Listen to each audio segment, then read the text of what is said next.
चुनावों के पहले ऐसे आमना सामना खूब देखा था हमने राहुल गांधी और नरेंद्र मोदी पर बयानबाजी और भाषण के चलिए साथ। लेकिन चलिए अब कम से कम सरकार बनने के बाद पहली बार आमने सामने की स्थिति बनती दिख रही है राहुल गांधी और नरेंद्र मोदी के बीच में। इस बीच जिस बड़ी खबर, जिस बड़े विषय पर हम आज चर्चा करने के लिए यहां पर जुटे हैं वो है, क्या मोदी बनाएंगे हिंदू राष्ट्र? क्योंकि गोवा के एक मंत्री ने और फिर उप मुख्यमंत्री ने यह कहा कि हिंदू राष्ट्र ये बन जाए तो अच्छा होगा। अब सवाल यही है, क्या मोदी बनाएंगे हिंदू राष्ट्र? कई खास मेहमान हमारे साथ इस पूरी चर्चा में जुड़े, आपका परिचय उनसे करा दें। हमारे साथ अर्जुन मोढवाडिया साहब, कांग्रेस पार्टी के नेता, जुड़ गए हैं इस बहस के लिए। इसके साथ ही प्रेम शुक्ला जी, जो कि शिवसेना के नेता है, वो हमारे साथ जुड़ गए हैं। मौलाना अब्दुल हमीद नौमानी साहब, जो कि जनरल सेक्रेटरी हैं जमात-ए-उलमाए हिंद के, वो हमारे साथ स्टूडियो में हैं जी। और शायना एनसी जी हमारे साथ जुड़ गई हैं बीजेपी का पक्ष रखने के लिए, उनका भी रुख करेंगे। राकेश सिन्हा जी, जो कि आरएसएस के आइडियोलॉग हैं, वो हमारे साथ जुड़ गए हैं।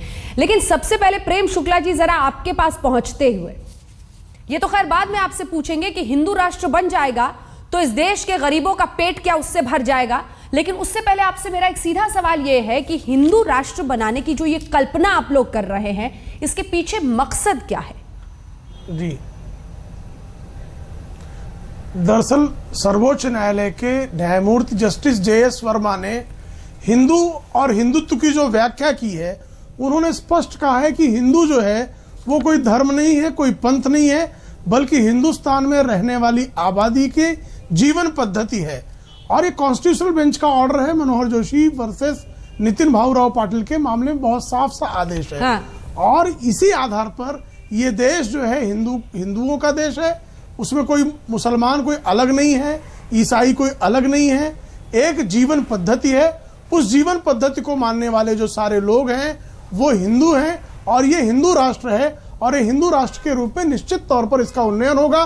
जब तक ये हिंदू राष्ट्र था तब तक इस देश में हिंदू नेशन, हिंदू राष्ट्र है, बनाने की जरूरत नहीं है। बीते दिन सहकारिता मंत्री ने कहा कि हिंदू राष्ट्र बने, मोदी सरकार इसके लिए पहल करे। आपस में ही मंत्री अलग अलग बातें कह रहे हैं। बहरहाल सीधे रुख करते हैं, राकेश सिन्हा जी भी हमारे साथ आरएसएस की तरफ से जुड़ गए हैं। राकेश सिन्हा जी, एक बार आपके पास भी जरा आना चाहूंगी, समझना चाहती हूँ ये हिंदू राष्ट्र बनाने के पीछे मकसद क्या है? सवाल तो यह है कि इस देश को जंग लड़नी थी गरीबी और बेरोजगारी और भ्रष्टाचार के खिलाफ। ये भगवा रंग जो हर बात पर देने की कोशिश है और थोपने की कोशिश अब दिख रही है, इसका मतलब और मकसद क्या है? अंजना जी, आपकी इस प्रश्न को मैं बहुत ही बुनियादी प्रश्न मानता हूं कि इस देश को भ्रष्टाचार, महंगाई, बेरोजगारी से जूझने की जरूरत है और लोग जूझ रहे हैं या जूझना चाहिए। जहां तक हिंदू राष्ट्र की बात है, इसमें बहुत कौतूहल और बहुत ही कोई यह मान लेना कि कोई कौतूहल वाली बात कही गई, ऐसा मैं नहीं मानता हूं। आप एक बात समझ लीजिए, जो संघ हिंदू राष्ट्र समझता है, हिंदू राष्ट्र भारत का एक विशेषण है। इट इज एन एडजेक्टिव, यह उद्देश्य नहीं है, it is not an objective. जिस देश, यह भारत अकेला विश्व में ऐसा देश है जहां एक सभ्यता ने राष्ट्र का रूप ले लिया है।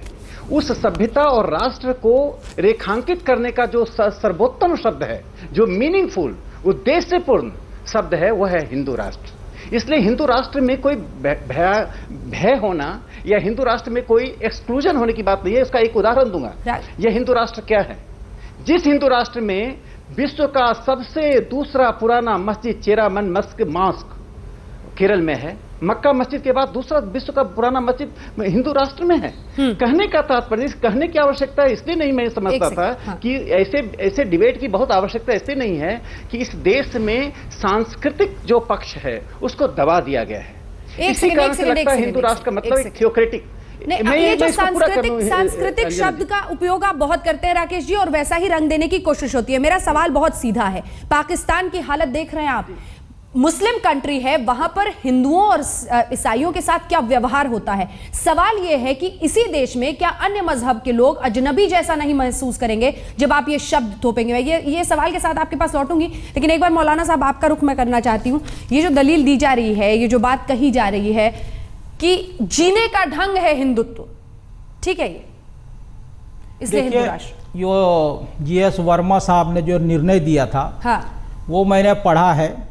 और ये वो बात जो हो सकती है विशेष समुदाय के साथ, तमाम भारतीयों की जीने की पद्धति नहीं है। राकेश साहब ने जो है डॉक्टर हेडगेवार की जीवनी लिखी है, लेकिन वो पूरी किताब में जो है ये सिद्ध नहीं कर सके हैं कि जो है संस्कृति क्या चीज है और हिंदू राष्ट्र जो है उसकी रूपरेखा क्या होगी। और जो लोग यहाँ रहते हैं वो हिंदी हैं, भारतीय हैं, इंडियन हैं, वो हिंदू नहीं है। ये लोग जो बता रहे हैं वो 100% जो है निराधार अब ये बुनियाद है। ये लोग बता नहीं सके। अभी ये खुद कहते हैं कि भारत जो हिंदू राष्ट्र है। जब है तो आप बनाने की किस लिए जो है वो प्रयास कर रहे हैं, क्या जो है वो कोशिश कर रहे हैं आप जो है। प्रेम शुक्ला जी जल्दी से आप कुछ कहना चाह रहे थे।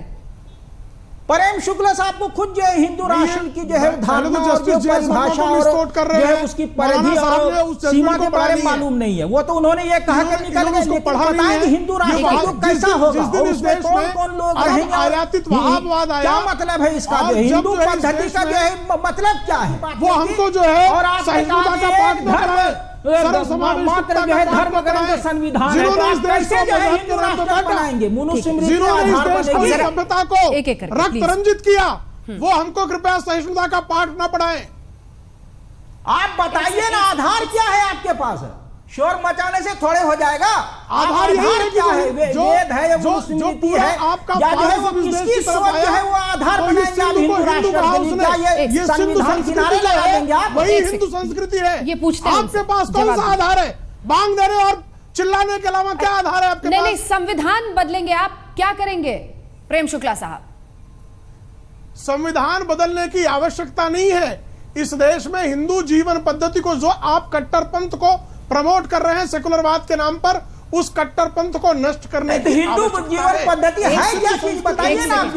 एक सेकंड। उस सर्वसमावेशी संस्कृति को प्रमोट करने की आवश्यकता है। ये जो लेकिन उसको जो बांग देने वाले आज तक यूनिफॉर्म की कमान दे दी गई है, हिंदू राष्ट्र के बारे में करने की आवश्यकता है। संस्कृति के बारे में कुछ नहीं कह सके। मैं आपकी सैकड़ों चीजें पढ़ चुका हूँ, किताबें पढ़ चुका हूं। देखिए, सिर्फ बांग देने और चिल्लाने से बात नहीं, तर्क नहीं आपके पास कोई जीवन पद्धति क्या तर्क नहीं सुनना चाहते हैं। कान बंद कर रहे हैं, इससे कान बंद करके बैठे व्यक्ति को समझाया नहीं जा सकता। बहरे को जो है संगीत नहीं सुनाया जा सकता, उसको शोर और संगीत में अंतर नहीं पता हुआ। आधारित बात कीजिए, बधिर बनकर बैठे लोगों को संगीत का रस नहीं सुनाया जा सकता। एक सेकंड, संगीत समझेंगे, संगीत समझेंगे प्रेम शुक्ला जी। जीवन पद्धति का अर्थ समझते हैं आप? लौटेंगे प्रेम शुक्ला जी। कैसी होगी, आपसे अलग होगी जो आप जी रहे हैं हम लोग सब, इससे अलग होगी जो आप बता रहे हैं। क्या जीवन पद्धति होगी? आप जो कट्टरता ले आ रहे हो, सऊदी अरब से पैसे लेकर जो इस देश में हिंसा की संस्कृति आयात कर रहे हो, वही बंद करने की बात कर रहे हो। क्या होगा जिन्होंने भविष्य में आने वाले दिनों में रंजन करने का धंधा बता ही नहीं पा रहे। आप जैसे लोगों ने जो इस देश को एक सेकंड एशिया की कातिल संस्कृति को शिकार बनाया है, उसको जो है रोकने की। प्रेम शुक्ला जी जरा सांस ले लीजिए, एक सेकंड। अर्जुन मोढवाडिया साहब, इससे क्या बदल जाएगा? क्योंकि नेपाल भी इससे पहले हिंदू राष्ट्र था, इससे क्या अचानक बदल जाएगा जिसकी वजह से परेशानी या फिर दिक्कत होनी चाहिए तमाम मजहबों को? देखो, भारत का संविधान है और संविधान में जो बेसिक स्ट्रक्चर है, हाँ, वो 2/3 मेजोरिटी से भी नहीं बदला जा सकता। इसलिए ये बात जो बहस है वो इसलिए बहस कही जा रही है कि जो बेसिक इश्यू थे जिस पर भारतीय जनता पार्टी चुनाव जीती थी, महंगाई थी। उन्होंने कहा था कि महंगाई खत्म करेंगे। उन्होंने कहा था कि 25 लाख करोड़ का काला धन जो विदेश में पड़ा हुआ है वो 150 दिन में यहां लाएंगे, सभी टैक्स खत्म कर देंगे और लोगों को मजा ही हो जाएगा, बेरोजगारी खत्म हो जाएगी, बांग्लादेशियों को निकाल दिया जाएगा। एक मैंने आपको सुना था, मैं बोलता नहीं था। बहुत मुश्किल है। अगर ऐसी बात है तो मैं छोड़ के चला जाऊंगा, ये तरीका ठीक नहीं है। मैंने आपको सुना था शुक्ला जी, मैंने आपको सुना था। चीजें कहां से निकाल रहे हैं आप? आप नहीं बोल सकते बीच में, भड़काऊ हम भी बीच में आप नहीं बोल सकते। लेकिन आप बताइए तो आप बता दीजिए कि हिंदू पद्धति और जीवन पद्धति क्या चीज है। उन्होंने कहा था आप लोग सब कि पाकिस्तान वाले हमारे जवानों के सर काटते हैं, उनका एक के सामने 10 सर काट के लाएंगे। ये मुद्दा की कोई चर्चा नहीं करते, पूरी किताब में लेकिन ये चर्चा ये होती है की जीवनी कि हिंदू राष्ट्र बनाएंगे, हिंदू संस्कृति और भारतीय अधिकार दिया राष्ट्र बनाने का। मैं हिंदू हूँ, मेरी जीवन पद्धति है। जो हमारे सामने मौलाना साहब बैठते हैं वो मुस्लिम है, उनकी जीवन पद्धति है। आदिवासी भाई बहन एरिया में रहते हैं, उनकी जीवन पद्धति है। हाँ। सब अपने अपने तरीके से जीते सब अपने हैं। तरीके से जीते। राकेश जी, जो मौलाना साहब कह रहे हैं उसका जवाब दीजिए, लेकिन जवाब के लिए मुझे एक ब्रेक पर जाना पड़ रहा है। राकेश जी, आपका जवाब इससे लेंगे। कुल मिलाकर ये जो हिंदू जीने की पद्धति है ये आपकी हो सकती है। जो लोग उस वक्त ये फैसला करके आए थे जब पाकिस्तान बना था कि हम हिंदुस्तान में रहेंगे, वो जानते थे कि ये एक इस तरह के कट्टरवाद की तरफ नहीं बढ़ेगा। एक ऐसा देश होगा जिसमें हर मजहब के लिए जगह होगी। हिंदू राष्ट्र के लिए गोवा से आवाज निकली है, उसी गोवा से जो खास ताल्लुक जिससे मोदी साहब का है। सीधे रुख करते हैं, सभी मेहमान हमारे साथ बने हुए हैं जिनसे हम लगातार चर्चा करें। मौलाना साहब एक सवाल पूछ रहे थे, राकेश जी उसका जवाब दीजिए, और उसी में एक और सवाल मैं भी आपसे जोड़ना चाहती हूँ। धर्म किसी के लिए निजी विश्वास है। एक जय श्री राम है जो हर हिंदू शायद बोलता होगा, एक आप उसको अपने पर्सनल स्पेस में जब भगवान के सामने होते हैं और आपका भगवान होता है तो आप उसके सामने बोलते हैं। एक होता है सड़क पर त्रिशूल लेके किसी को डराने के लिए या फिर किसी को अपने ही देश में अजनबी बनाने के लिए भी उसी जय श्री राम को अलग अंदाज में बोला जा सकता है। सवाल सिर्फ इतना है कि किसी भी देश के विकास का सबसे बड़ा पैमाना होता है कि उस देश में अल्पसंख्यक किस तरह की आजादी के साथ, किस प्रेम के साथ जी पाते हैं। अगर हिंदुस्तान जैसा देश इस पैमाने पर ही कमजोर पड़ जाएगा तो फिर बचेगा क्या? आप बहुत गंभीर मुद्दे पर बहस कर रहे हैं। मुझे लगता है कि यदि अनइंटरप्टेड मुझे बोलने दिया जाए थोड़ी देर तो मैं इस पर अपनी बात रखूं। देखिए, हिंदू राष्ट्र जब कहा जाता है, कम से कम संघ जब कहता है, तो उसमें थियोक्रेटिक स्टेट की कोई जगह नहीं है। धर्म राज्य या जो रिलीजन बेस्ड स्टेट की कोई जगह नहीं है, मैंने पहले ही कहा। दूसरी बात जो इन्होंने कहा हिंदू वे ऑफ लाइफ समझा दें। देखिए, हिंदू वे ऑफ लाइफ किसको कहा गया, उसके 3 अंग सुन लीजिए जो अंजना जी आपने अभी अपने बयान में भी कहा कि जिसको विनोबा भावे ने उसी को एक दूसरे रूप में कहा। मैं विनोबा भावे को कोट करता हूं, हाँ। भी संस्कृति और ही संस्कृति, मैं भी तुम भी, many ways to reach the god, जो कहा ना एकम सत्यम विप्रा बहुधा वदंती, यह तो कोर वैल्यू है हिंदू राष्ट्र का।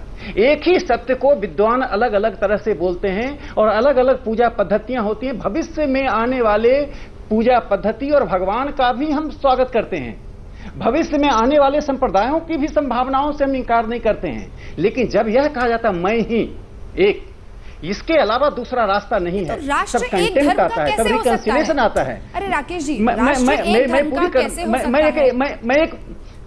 मैं एक बात पूरा कर लूं तो मैं कहा इंक्लूसिव कंसेप्ट जो है वो हिंदू राष्ट्र का कंसेप्ट है। ये इस कंसेप्ट को थियोक्रेटिक कंसेप्ट से, पाकिस्तान से, बांग्लादेश से, अरब देशों से, इस्लामिक देशों से जोड़ने की कोशिश नहीं होनी चाहिए। एक, किसी भी हिंदू को थियोक्रेटिक बनाया ही नहीं जा सकता, कोई बना ही नहीं सकता है, कोई चाहकर भी नहीं बना सकता है। एक दूसरी बात मैं कहना चाहता हूं, इसमें एक और महत्वपूर्ण बात है जो मौलाना साहब पूछ रहे थे, हाँ। कि धर्म परिवर्तन का जो कंसेप्ट है ये हिंदू कंसेप्ट नहीं है, ये सिविलाइजेशनल कंसेप्ट हमारा नहीं है। हम किसी को बदलते हैं, नहीं, मेरा सवाल ये धर्म परिवर्तन का नहीं, मैं कहता हूं कि आप जो हिंदू नहीं, देखिए आपने वे ऑफ लाइफ, आपने वे, देखिए मेरी बात सुनिए, मेरी बात सुनिए मौलाना साहब, आप जो है मौलाना साहब आप मेरी बात सुनिए, की जो बात कर रहे हैं, नहीं आए, आप क्या पूर्व भारत के हैं, आप क्या वेद रामायण महाभारत को अपना ग्रंथ मानते हैं कि नहीं? आप धर्म ग्रंथ मत मानिए, वेद रामायण महाभारत आपका ग्रंथ है कि नहीं? इस सभ्यता से आप जोड़ते हैं कि नहीं? इस संस्कृति से आप जोड़ते हैं कि नहीं? आप भारतीय राष्ट्र का तो हम तो जुड़े हुए हैं, हमने रामायण पढ़ी है, महाभारत पढ़ी है, रामचरितमानस पढ़ी है, चारों वेदों का अध्ययन किया है, तो हम तो उसको पढ़ रहे हैं, मान रहे हैं। तो मैं यही पूछता हूं आपसे अलग क्या होगा, आपके हिंदू राष्ट्र में क्या होगा? इससे अलग कृपलानी ने जो कहा, आचार्य जेबी कृपलानी एक समाजवादी नेता थे, तो आप जो हिंदू जीवन पद्धति की बात कर रहे हैं तो वो ये कहाँ है? वो उससे नफरत है। तो इससे अलग क्या होगा जो आज है? ये मैं पूछ रहा हूँ आपसे। आपने जो डॉक्टर हेडगेवार की जिंदगी लिखी है, पूरी किताब में आपने ये बात नहीं बताई, और ये इतनी किताबें ये इसमें भी आप लोग नहीं बता पा रहे हैं। हिंदू राष्ट्र की बात तो करते हैं, लेकिन वो है क्या? गोलवालकर साहब ने ये सिर्फ ये कह दिया कि जनता की भावनाओं से जो संबंध होता है वो राष्ट्र है। तो जनता की भावनाओं से आप जब जोड़ेंगे तो नेपाल जो हिंदू राष्ट्र था वो मनुस्मृति पे आधारित था, वो खत्म हो गया माओवादियों को उसमें। यहाँ हिंदुस्तान में दलितों ने बाबा अम्बेडकर के नेतृत्व में जो है मनुस्मृति को जला दिया। तो आप आधार किसको बनाएंगे हिंदू राष्ट्र? इससे अलग क्या होगा ये बताइए ना आप। मौलाना साहब सुनना सीखिए। सर सैयद अहमद खान अलीगढ़ मुस्लिम यूनिवर्सिटी की स्थापना से पहले अपने आप को हिंदू मानते थे। वो गलत है बिल्कुल, हिंदू नहीं हिंदी। मुसलमानों का हिंदू और हिंदू का फर्क है। हिंदी का संबंध जो है वो देश से है, और हिंदू का संबंध जो है वो समुदाय से है, विशेष समुदाय से जो है। आप भारतीय कह लीजिए, एक ब्रेक के लिए